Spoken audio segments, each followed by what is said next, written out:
boy becomes mute after witnessing his father's murder. As he grows up, he becomes the top martial arts fighter to avenge his father's death. That's why today, the Chamber of the 36 Wooden Men. Remember, if you like the videos, you can support the channel by liking, subscribing, and turning on notifications. It's free and really helps me grow. Let's get started. This is the story of Little Mute, played by Jackie Chan at the start of the movie. He stands in the center of a dark room, facing several kung fu masters in an incredible way. He defeats them one by one with his impressive fighting skills. However, it turns out to be a dream since he's actually sleeping beside his training companions.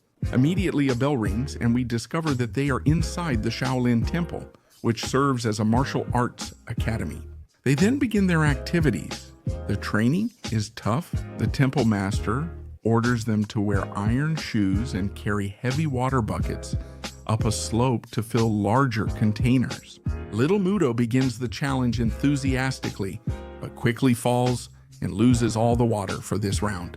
This doesn't stop him from continuing, and later he comes across a mysterious teacher who reminds him that he must try much harder, since only people with a high level of perseverance manage to become part of the Shaolin Academy. When the test ends, he starts being teased by the other boys since his bucket is the one with the least water collected. Then we discover that our protagonist is mute, and that's why he can't answer them. At that moment, the master arrives to evaluate them. Little Mute continues the mission to avoid disappointing him. But instead of surprising him, he ends up receiving a new task, chopping firewood. As he does it, he recalls seeing his father die at the hands of a masked fighter. Soon after, a slightly drunk teacher approaches and laughs at him for all his effort. He performs strange kung fu moves while our protagonist closely watches and imitates him. Later, he sees two students enter a forbidden area behind a large waterfall. He quickly follows them to discover what's in the mysterious place. He's later surprised to find a chained, violent man living there. When they try to feed him, Little Mudo approaches to pick up the bread, helping calm his hunger. The prisoner is surprised to learn our protagonist is mute, but doesn't think much of it, and he decides to kick him out of there, telling him that next time he should bring some wine. Hours later, Little Mute wakes up when one of his companions has to face the fight with the Wooden Men. This is the final test to graduate from the academy, but the boy fails to pass. In the scene, some boys notice the protagonist saves bread each night, and a few minutes later, Little Mudo manages to steal some wine from the drunk teacher. Then he goes back to visit the prisoner, and in this new encounter, we discover that the man is a former student of the temple. He's confident he can face the Wooden Men, believing he's the world's best fighter. Another day, Shamudo tries to steal a little more wine again, but this time, Master Drunk catches him and punishes him with a week of kitchen cleaning. Fortunately, our protagonist is so dedicated and skilled that Master Drunk rewards him with a special gift. The boy quickly runs to the cave behind the waterfall to tell the prisoner, but is surprised to find him suffering from the intense cold. To thank him for his visits, the prisoner agrees to teach him a powerful technique designed to quickly kill an opponent. Over the next few days, Little Mudo secretly practices each move in the forest. The problem is that one afternoon, the same teacher from the beginning discovers him. She asks him who taught him this deadly technique, which is dangerous, and she reminds him that martial arts are a way to stay fit and healthy, to have righteous thoughts. That's why the woman is willing to teach him another technique called the 8 Snake Steps, and she advises him so he can use it correctly. This will help him escape the danger of the death technique. She leads him to an oil-covered pit where the teacher impressively demonstrates without slipping. But when it's Little Mudo's turn, he doesn't get the same result. Later, our protagonist masters the technique while still training with the prisoner. He starts becoming a well-rounded fighter. After a few days, the prisoner tells him to prepare to leave the temple. He asks him to keep what happened between them secret and to send a message to an old acquaintance, offering little explanation. At the final test, Xiaomu chooses to face the Wooden Men. Combining both techniques, he quickly overcomes the challenge, leaving his master completely surprised. And there, The master asks him how he was able to learn those moves, coming to the conclusion that the prisoner had been giving him lessons. Although our protagonist denies it, there might be a hidden reason why he learned this type of fighting. For that reason, the master leaves him alone but reminds him this discipline keeps both body and mind healthy. He warns him that if he uses martial arts for evil purposes, it will cause death and disaster. On the other hand, if he uses it for righteous purposes, it will restore justice and he will be able to save many lives. He also asks him to keep his thoughts righteous and not to kill without reason, so that the evil of the world does not take over him. Finally, he gives him a bamboo note to deliver to the great master Sublime. Arriving in the city, he feels disoriented, having spent his life in the forest and at the martial arts academy.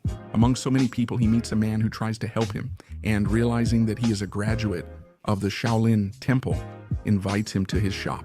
The man claims to be the person he's seeking, so our protagonist delivers the prisoner's message and heads to a nearby restaurant to eat. There he encounters a group of thugs who start harassing the owner of the place and his two sons.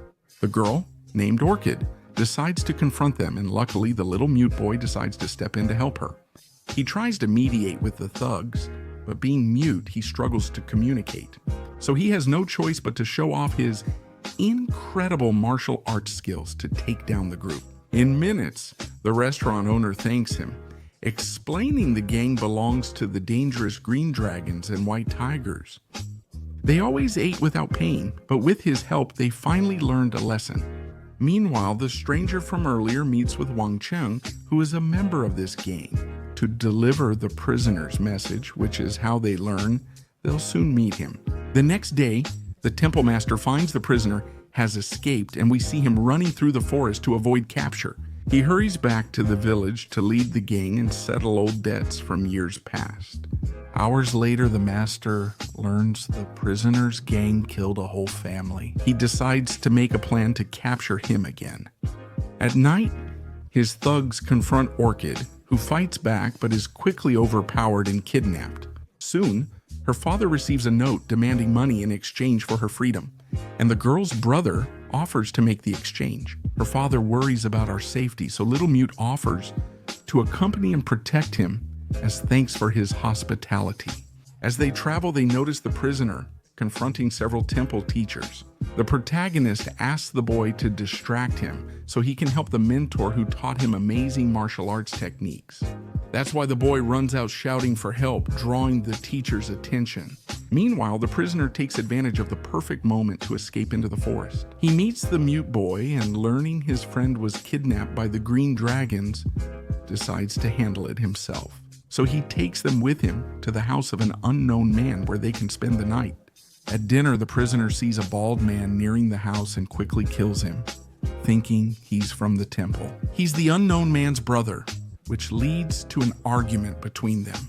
Quickly, everything gets out of control because the prisoner ends up killing the entire family. Orchid's brother is left shocked after killing innocent people, so he decides to leave with Little Mute to continue with his rescue plan. At dawn, they can't find the girl, so they decide to return to the restaurant without any news about her. One customer, overhearing everything, watches them closely as everyone talks.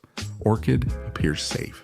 Later, her brother approaches the same customer, who is revealed as a Green Dragon's leader, and recognizes him instantly. The man questions him about our protagonist, but the boy refuses to answer and argues instead. A fight breaks out and the boy gets slightly injured, but it's not serious. He meets Orchid's brother. The prisoner meets Orchid's brother and Orchid's brother. The prisoner meets Orchid's brother. Orchid's brother. The prisoner with Orchid's brother and Orchid's brother. The prisoner meets Orchid's brother and Orchid. The prisoner meets Orchid and Orchid. The prisoner goes to Orchid's house, and there the truth about the prisoner is revealed to us. While leading the Shaolin temple, the great Sublime Master was visited by 3 men who brought his mentor as a prisoner for assembling criminals and forming gangs that committed numerous crimes against city residents. Because of this, he was captured in order to stand trial. since at that time the prisoner was a disciple of the temple. The worst part is he wasn't sorry for what he did. Great Master Sublime was so disappointed that he resigned and gave his position to the current master. This failure as a trainer made him devote his life to endless meditation in silence and darkness. At that moment, he withered away. Before leaving, the Great Master Sublime made his successor promise to send him a letter on bamboo scrolls whenever he faced serious problems and needed his help. All of this explains the reason for the message that was sent.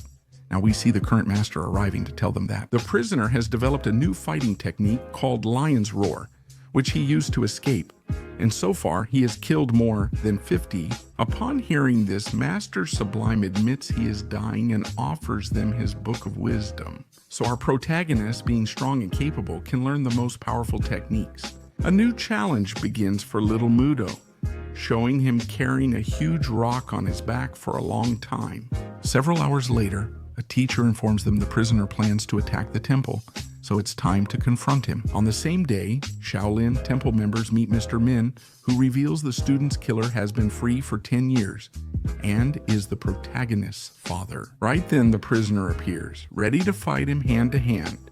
That's when little Mudo steps in, because he has discovered that his great mentor from the cave is none other than his father's killer. The most surprising thing of all is that, out of nowhere, he starts to speak to tell his new rival that he will make him pay for his evil deeds. This surprises everyone, and immediately a new fight begins. This time, our protagonist uses all the techniques from the styles he learned, and in this way, he manages to defeat the prisoner's men, then faces him until he gains control of the fight. He decides to give him a chance, still seeing him as his mentor, and tells him he accepts. Returning to Shaolin would save his life, but the villain refuses, forcing him to kill him. He then returns to the Shaolin temple, has his head shaved, and officially joins them. This was the chamber of the 36 wooden men. Remember to like, comment which movies you'd like to see, subscribe, and enable notifications so you don't miss future videos.